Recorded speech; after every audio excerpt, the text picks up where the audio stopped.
এই আমার এই চেনা জুতা থুইছে কেমন তাহলে? এটা উঠি এটা এঠি ঠিক করে থুই না জুতালা, ঠিক করে থুইতে তা কি লাগে তোমার চেনা এত জানোয়ার হচ্ছে।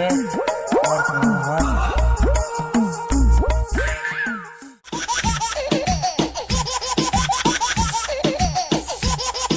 এখন বেটা কে ফোন করে কাজের সময় রে?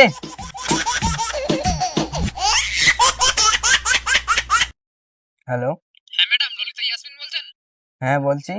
কংগ্রেচুলেশনস ম্যাডাম, আপনার নামে একটা 20 লাখ টাকা লটারি লেগেছে। 20 লাখ টাকা?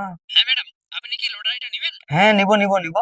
তাহলে আপনি আপনার ব্যাংকের অ্যাকাউন্ট, আধার কার্ড এবং প্যান কার্ড আমাদেরকে এই নম্বরে হোয়াটসঅ্যাপে পাঠিয়ে দিন এবং 5 মিনিটের মধ্যেই আপনার অ্যাকাউন্টে টাকা ট্রান্সফার হয়ে যাবে। ঠিক আছে পাঠিয়ে দিচ্ছি। কিন্তু আমি তো কোনো লটারি কাটেনি, তো আমার লটারিতে নাম আসলো কিভাবে? আসলে ম্যাডাম, এটা হচ্ছে একটা ইন্টারন্যাশনাল লটারি, যেটা কাটতে হয় না। এটা পুরো বিশ্বে খেলা হয় এবং সেখান থেকে কোটি কোটি মানুষের মধ্যে শুধুমাত্র একজনকেই লাকি উইনার হিসেবে বেছে নেওয়া হয়। সো এবার লাকি উইনার হিসেবে আপনার নামটা এসেছে, যার কারণে ম্যাডাম এই পয়সাটা আমরা আপনাকে দিতে যাচ্ছি। সো আপনি যদি ইচ্ছুক থাকেন সেক্ষেত্রে আপনাকে পয়সাটা আমরা দিব। আচ্ছা ঠিক আছে, আমি পাঠিয়ে দিচ্ছি।